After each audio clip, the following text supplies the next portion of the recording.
Sus itu penghinaan nggak itu ya? Sukacita. Soalnya kan banyak yang kalau di luar negeri itu main skateboard gitu kan, terus macem-macem lah. Itu aja sih. Oh, nggak tahu kalau kayak gitu, Bang. Nggak. Itu mungkin bentuk. Enggak, itu bukan menista, Pera. Kayak mana mau dibilang menista? Tuhannya Lalu? aja cosplay jadi manusia. Aku bilang Tuhannya aja sukacita. cosplay jadi manusia. Sukacita itu nggak apa-apa, lakukan aja. Kita dukung, kita support. Siap Uni, nanya aja Uni. Oke, makasih Uni ya, semua ya. Pera noise banget, Kelvin noise banget. Kelvin, ini anak noise banget loh, kuping kita sakit tahu. Silakan. Lu pengen benci Gurunda, bikin masjid, goblok. Lalah, silakan Lalah. Ya, Silaban. Selamat malam Kak. Ya, malam Silaban. Dari Kristen ya Bang? Ya, saya non Muslim. Baik, ada yang mau disampaikan atau mau diskusi? Silakan Bang. Saya mau nanya Bang. Hal utama yang harus saya ambil dulu untuk bisa masuk ke Islam itu apa gitu Bang? Baik, di ini ya Bang, di mute ya Bang. Itu aja Bang. Ada lagi? Bang Kores, diam dulu Bang Kores, noise itu kenceng. Tadi disuruh ngomong, ini mau ngomong nggak boleh ngomong. Itu noise Apa dulu gitu loh? Apa hal utama yang pertama yang harus saya pegang supaya bisa masuk Islam gitu? Sekarang noise nggak? Enggak aman. Oh iya. Ya kan di suara Bang Kores itu.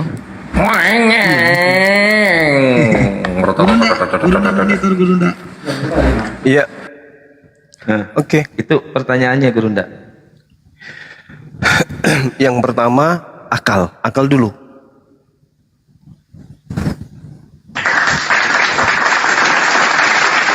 Kalau mau masuk Islam itu yang pertama harus digunakan ini adalah akal.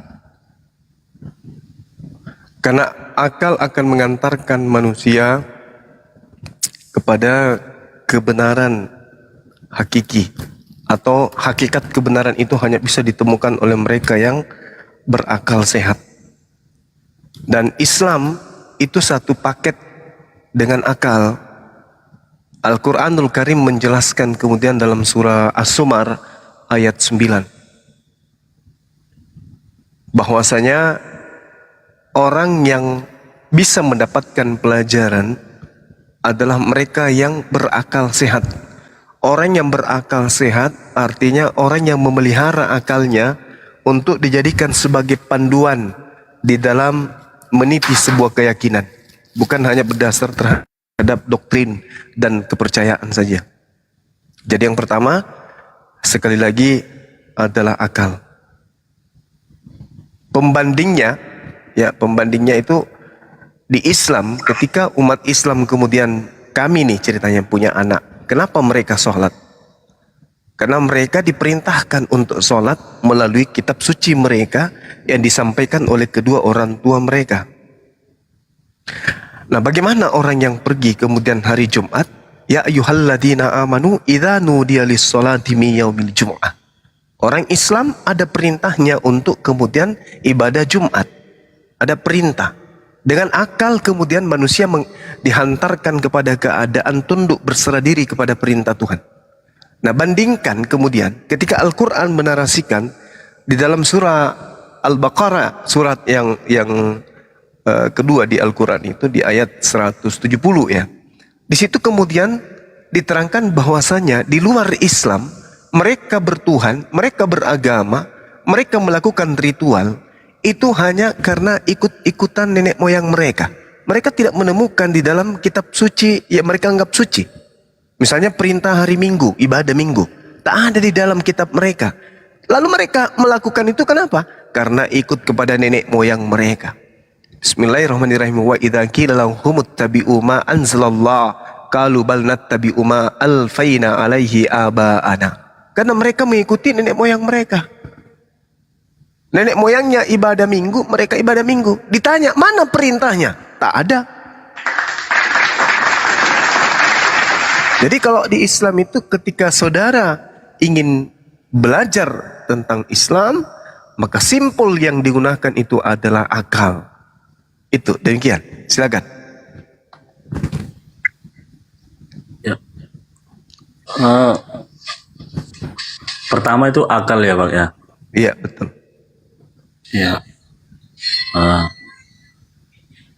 Terus yang untuk orang-orang non Islam nih seperti saya atau banyak yang lainnya gitu, apakah Ya. mereka memiliki akal? Alasannya gimana Pak?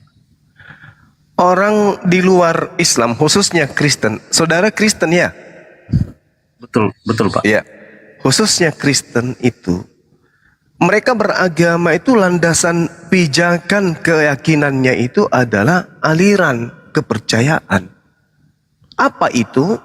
Adanya satu kondisi yang diciptakan kemudian oleh orang tua untuk ikut kepada prosesi sembahyang yang dilakukan oleh orang tua mereka terdahulu.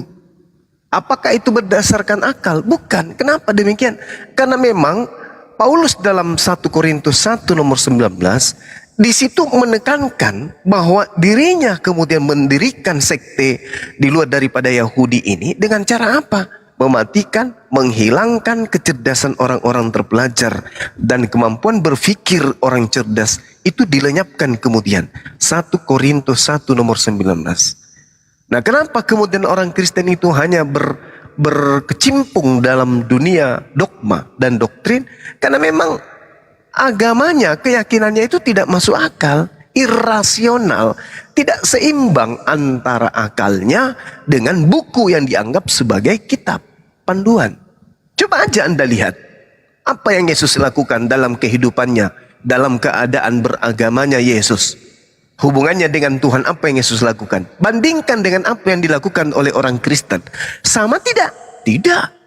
Laksana langit dan bumi. Tapi anehnya, Kristen dengan mulutnya mengaku Kristen ini pengikut Yesus. Dan itu mereka percayai dan mereka hidup dan mati di situ. Berarti itu kan namanya konyol. Konyol itu namanya. Makanya Al-Quran mengatakan ulaika hum syarrul bariyah. Mereka orang-orang kafir ini adalah seburuk-buruknya makhluk. Karena mereka diberi akal tapi tidak dipakai. Diberi mata nggak difungsikan, diberikan kuping nggak dipakai, dikasih kalbu, kasih hati nggak dipakai. Hidup saja apa adanya, ikut-ikutan, nyanyi-nyanyi, minggu-minggu, makan babi, makan anjing. Ada perintahnya? Tak ada. Ada larangannya? Ada.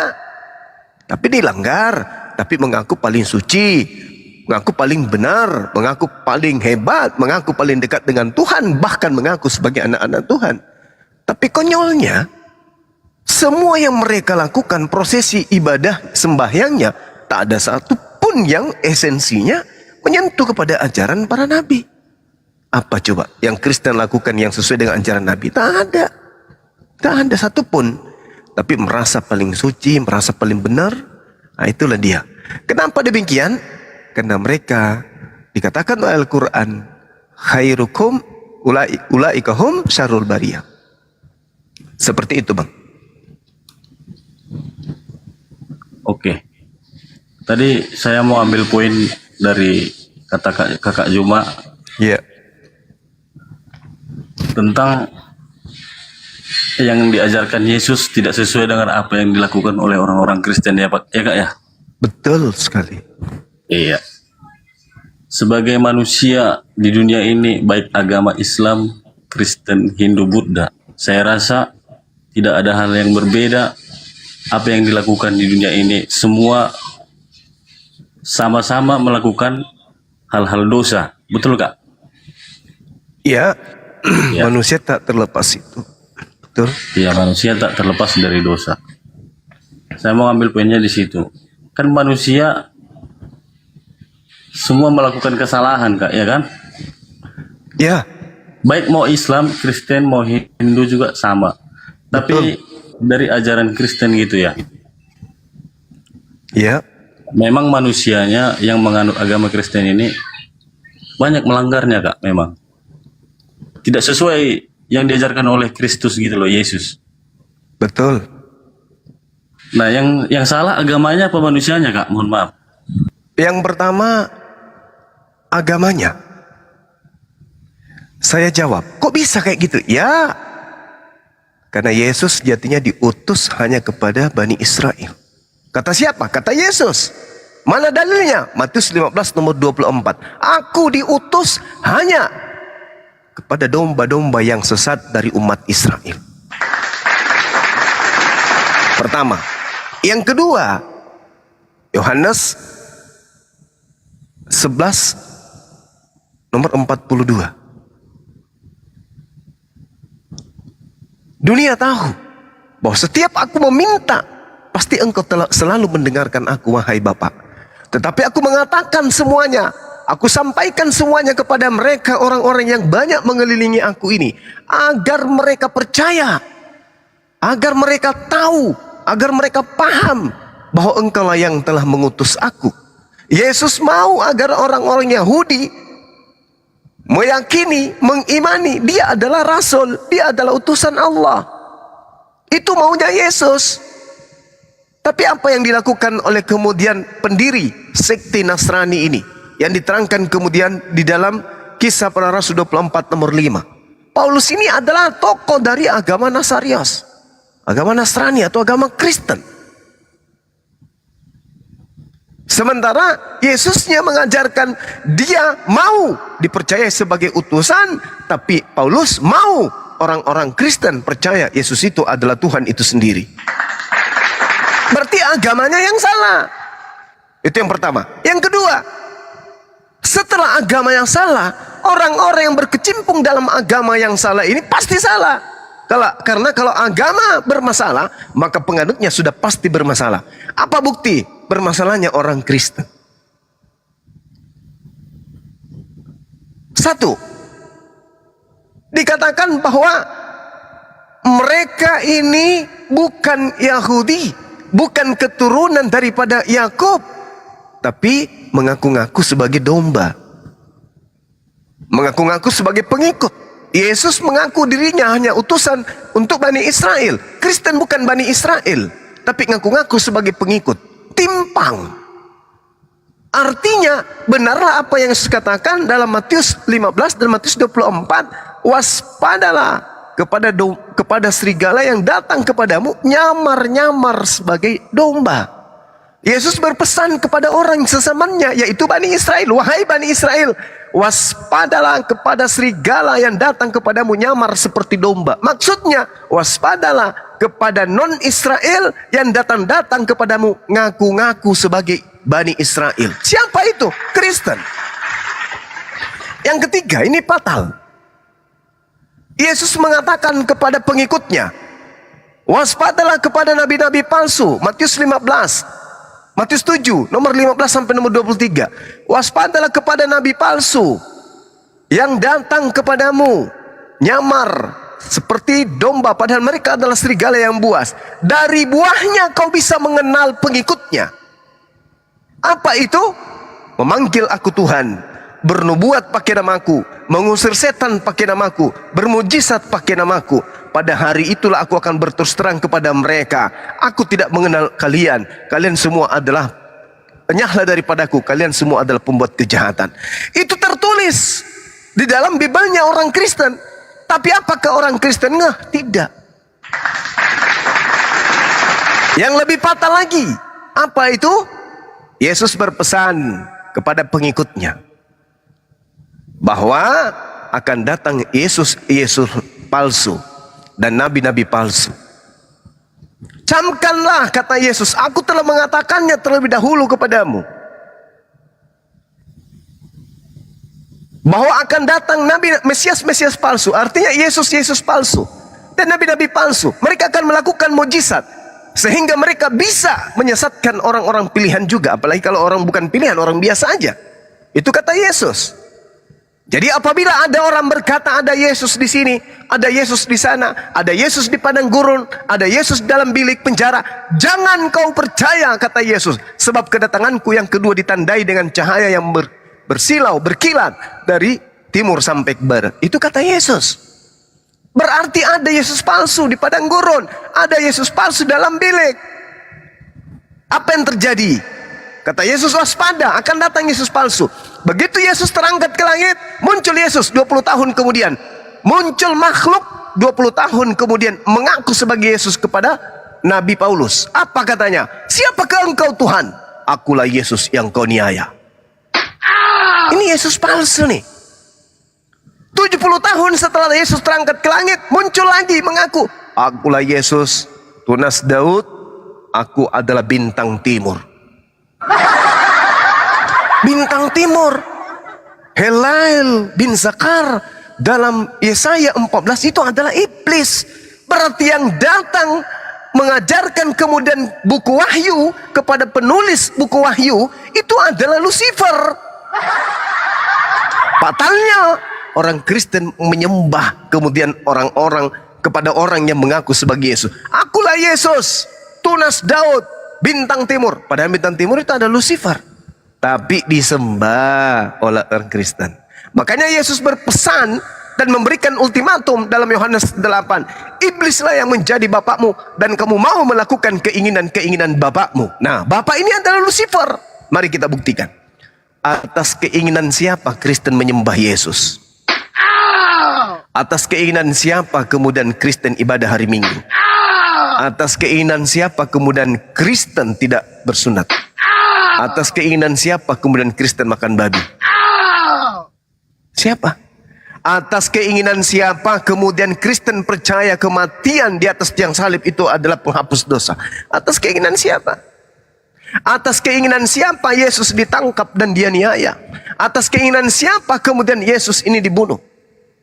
Iblis. Dengan kata lain, sinkron antara iblis, antara pekerjaan iblis ketika merasuki Yudas berakhir pada penyaliban, dan sinkron dengan munculnya makhluk yang mengaku Yesus dan mengaku bintang timur. Anehnya lagi, muncul Kristen juga yang mengajarkan menyembah kepada sang bintang timur. Berarti Al-Quran betul. Wa kanal kafiru ala rabbihi zahira. Adalah orang-orang kafir, penolong-penolong setan di dalam durhaka kepada pencipta alam semesta. Itu Al-Quran mengatakan, wa ikhwanuhum yamuddunahum fil gayyi thumma la yuksirun. Saudara iblis adalah orang-orang kafir. Mereka akan saling membantu satu sama lain untuk menyesatkan, dan tidak akan henti-hentinya menyesatkan manusia. Tengoklah pendeta-pendeta itu, tengoklah pastor-pastor itu. Mengajak orang setiap hari.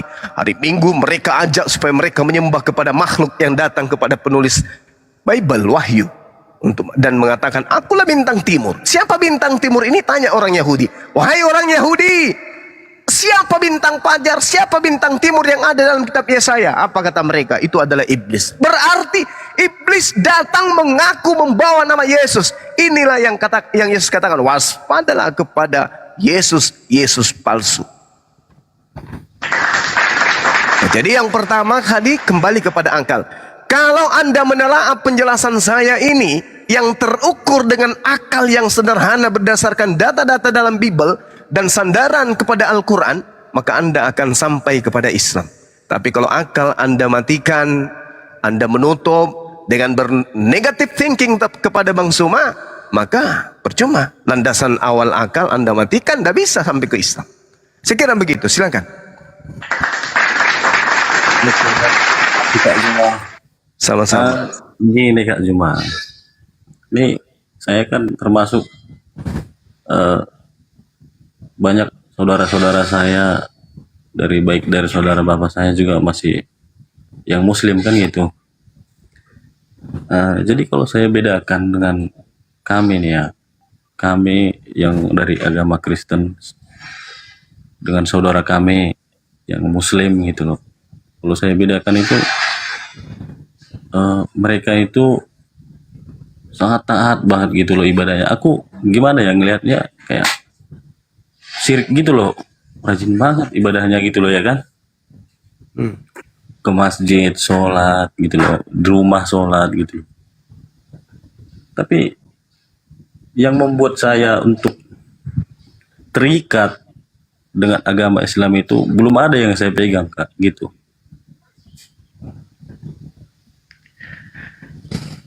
Ya itu dia. Islam itu sekali lagi akal. Akal. Coba Islam itu ya. Bung. Mereka disibukkan dengan ibadah. Apa-apa ibadah. Tidurnya pun ibadah. Bangun tidur ibadah. Berjalan pun ibadah. Duduk ibadah. Baring ibadah. Itu Islam. Kok sibuk kali ibadah aja terus? Padahal ketika ditanya, apakah anda yakin dengan ibadah anda akan masuk surga? Apa kata umat Islam? Insya Allah. Banyak orang yang memaknai kata insya Allah itu, ya belum tentu. Belum tentu terjadi.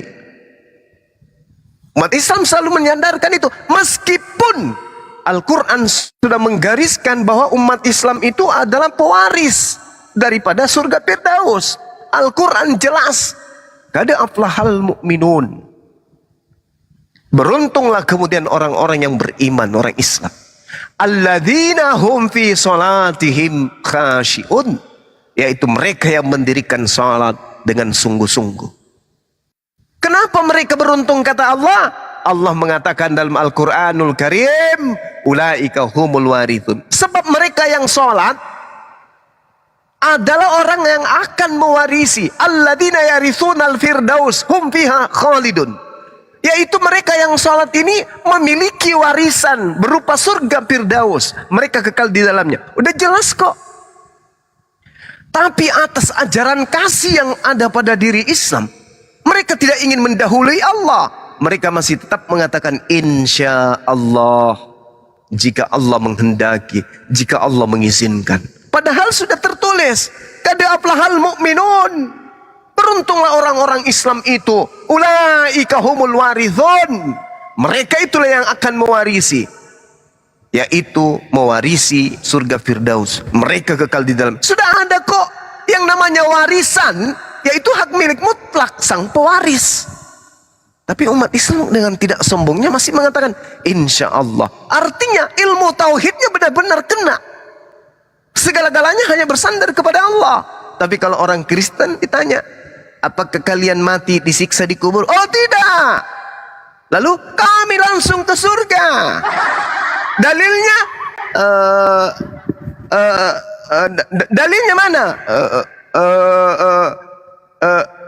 Matius 7 nomor 22 nomor 23. Nah itu bukan dalilnya. Itu mah warisan neraka. Barang siapa yang memanggil aku Tuhan tetapi tidak melakukan kehendak Tuhanku yang ada di surga, kata Yesus. Mau dia bernubuat pakai namaku, mengusir pak bom-bom pakai namaku, bermujizat pakai namaku, semuanya akan aku katakan, enyahlah daripadaku. Kalian semua adalah pembuat kejahatan. Sedangkan pembuat kejahatan menurut Bible itu sendiri, Matius 13 nomor 50, akan dilemparkan ke dalam api neraka. Berarti Kristen mewarisi neraka. Tapi mereka percaya diri mengatakan, kami adalah anak-anak Tuhan, kami ini adalah penghuni surga, kami ini akan menghakimi bersama dengan Bapa kami di surga, kami akan duduk di atas tahta. Mana dalilnya? Kucluk. Gak ada dalil. Tapi kalau umat Islam, qad aflahal mu'minun. Ya. Ulaika humul warithun. Alladzina yarithunal firdausa hum fiha khalidun. Tapi ada enggak pernah melihat atau menemukan umat Islam sombong dengan warisan surga yang mereka punya? Padahal mereka ahli ibadah. Orang masih tidur subuh aja mereka sudah bangun. Musim hujan, petir menyambar, kilat di mana-mana, mereka masih berjalan menuju ke rumah ibadah mereka. Tengah hari, terik matahari, mereka berjalan menuju rumah ibadah mereka. Sore hari, mereka ke rumah ibadah. Petang hari ke rumah ibadah mereka. Malam hari ke rumah ibadah mereka. Begitu dilakukan, bukan cuma sehari, 2 hari, seminggu, sebulan, setahun, tidak, tapi sepanjang usia. Tapi pernahkah mereka menyombongkan diri, mengatakan kami ini adalah ahli surga karena kami sudah punya warisan? Apa ayatnya dalam kitab suci kami ada? Adakah mereka sombong? Tidak. Mereka dengan rendah hati mengatakan insya Allah. Kenapa? Karena ketetapan itu datangnya dari Allah, janji itu datangnya dari Allah, maka yang menunaikan janji itu adalah sang pemilik, yaitu Allah. Tapi kalau orang Kristen, Wah, percaya diri. Mati, siksa kubur. Oh enggak. Kenapa? Ya, Yesus kami ada di surga. Berarti mati, ya langsung ke surga. Faktanya ente dikubur, kuclo. Nah inilah tidak rasional, tidak seimbang antara isi buku, keyakinan, kepercayaan dengan fakta yang ada. Ya, saya kira begitu saudara ya. Islam menjanjikan fakta, tidak menjanjikan mimpi, halusinasi, khurafat, hayalan dan angan-angan. Demikian sebentar, silakan. Oke, baik Kak Zuma. Terima kasih. Sama-sama Dinda. Semoga kedepannya tidak ada saudara-saudara saya yang umat Islam yang membuat saya nanti kedepannya untuk ragu masuk ke agama Islam. Lalai mau masuk Islam. Ya, gimana? Oh, kalau alhamdulillah. sekarang mau masuk Islam sih belum Kak, cuman gimana ya? Karena melihat dari saudara-saudara saya itu loh gitu. Kenapa saudaranya? Saya lihat gitu loh di rumah. Bang Kores, rajin volumenya ibadahnya dikecilin. gitu loh, sholat gitu Kak. Mereka kenapa? Rajin sholatnya gitu. Ya itulah alhamdulillah. Karena perintah. Ada Iya. perintahnya. Jadi Ada. kalau saya bandingkan dengan kayak kami orang yang Kristen gitu ya, dari kalangan kami yang bersaudara nih ya, bersaudara. Masih itu pun sekali seminggu masih belum ke gereja gitu ya kan. Nah di situ saya mulai tertariknya gitu loh Kak. Cuman yang membuat saya untuk meyakinkan untuk yang saya pegang dari agama Islam ini belum ada Kak gitu. Cuma masih berminat gitu aja. Ya. Ya kami Tapi hanya ada bisa lagi mendoakan sekian panjangnya. semoga dapat hidayah. Amin. Iya. Amin. Dari sekian panjangnya perkataan Kak Juma ya lumayan baik lah saya terima di pikiran saya gitu. Mantap Gurunda. Ya. Ya, makasih. Jadi esok hari ketika saudara ini melihat satu hal yang timpang di umat Islam itu oknum. Islam tidak demikian. Ajaran Islam itu include. Karena gini, Allah itu Tuhan menciptakan alam semesta ini tentu adalah Tuhan yang maha mengetahui. Tuhan yang maha mengetahui pasti akan memberikan sinyal ke makhluk yang ditunjuk sebagai pemimpin di atas muka bumi ini. Sinyal yang saya maksud di sini adalah kitab suci. Carilah kitab suci yang sejalan dengan akal manusia. Sebab apabila ada sebuah buku yang dianggap suci bertentangan dengan akal sang pemiliknya, ada dua hal.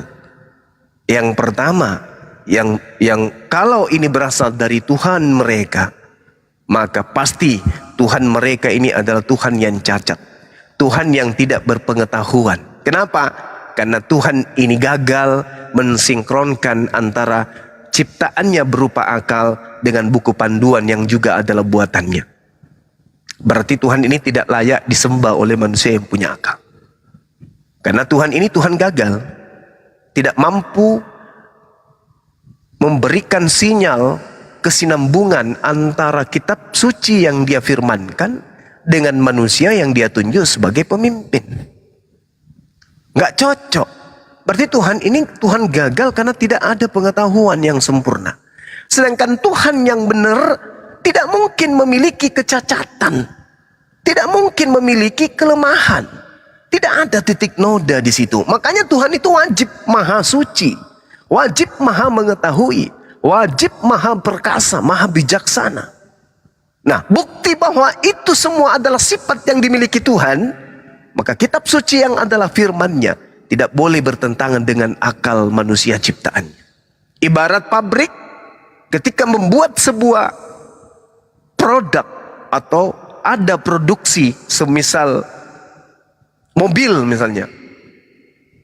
Pabrik ini membuat mobil, tapi buku panduannya ternyata tidak cocok. Malah isi panduannya itu hanya untuk sepeda.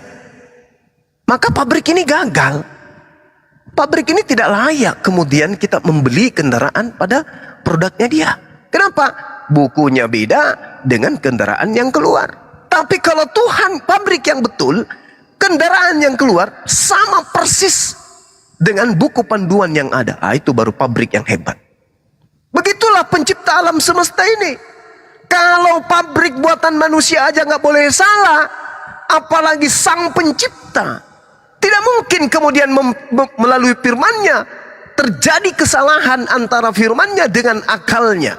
Tidak mungkin. Contoh, ketika dikatakan kemudian di dalam Yeremia 10 nomor 6, Aku Tuhan yang maha tinggi, yang tidak serupa dengan apapun, tidak sama seperti manusia, tidak serupa dengan manusia.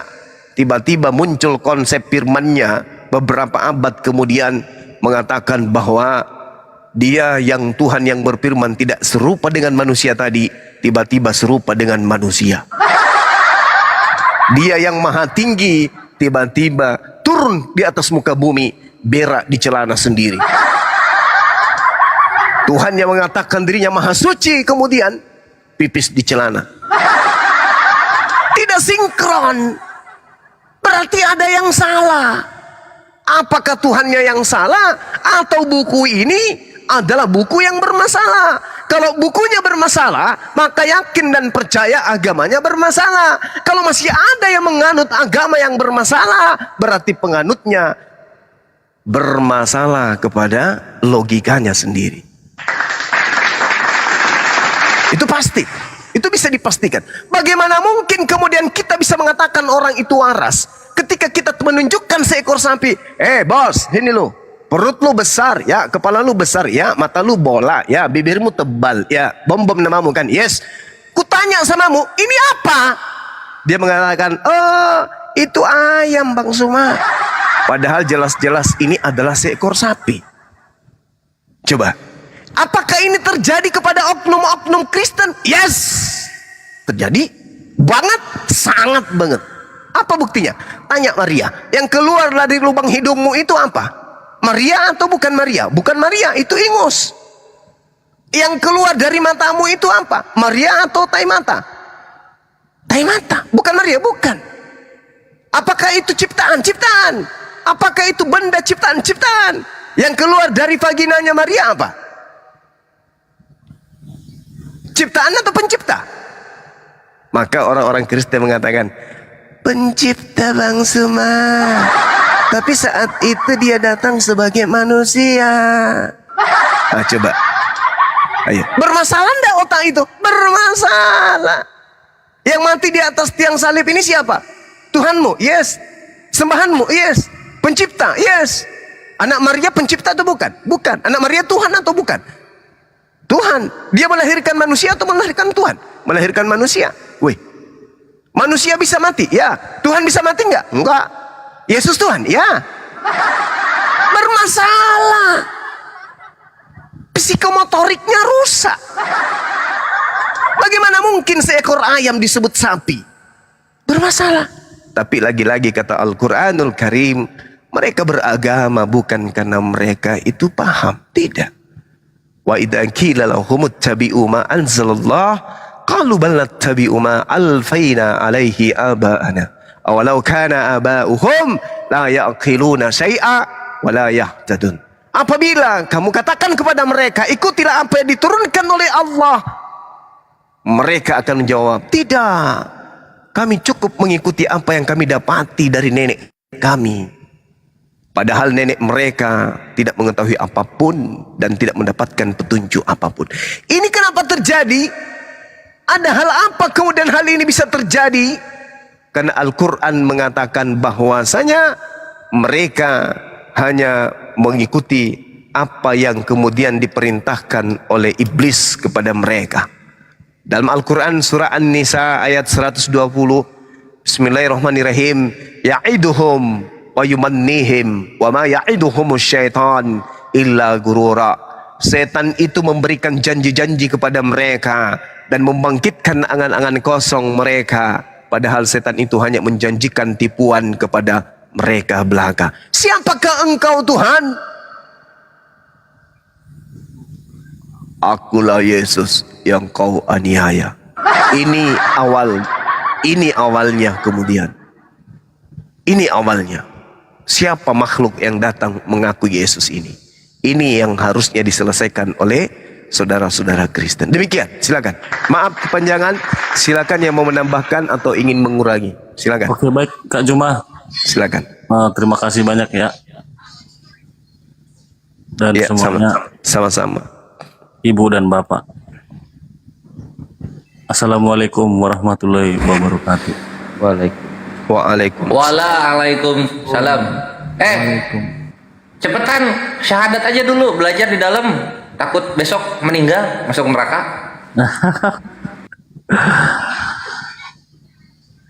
Oke, makasih Pak ya. Siap. Ya. Sama-sama. Oke. Waalaikum.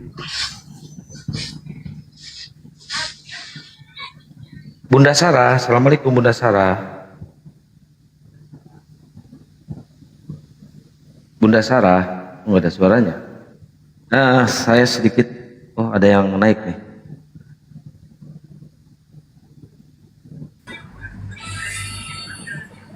Adli, selamat malam. Adli, selamat malam Padli.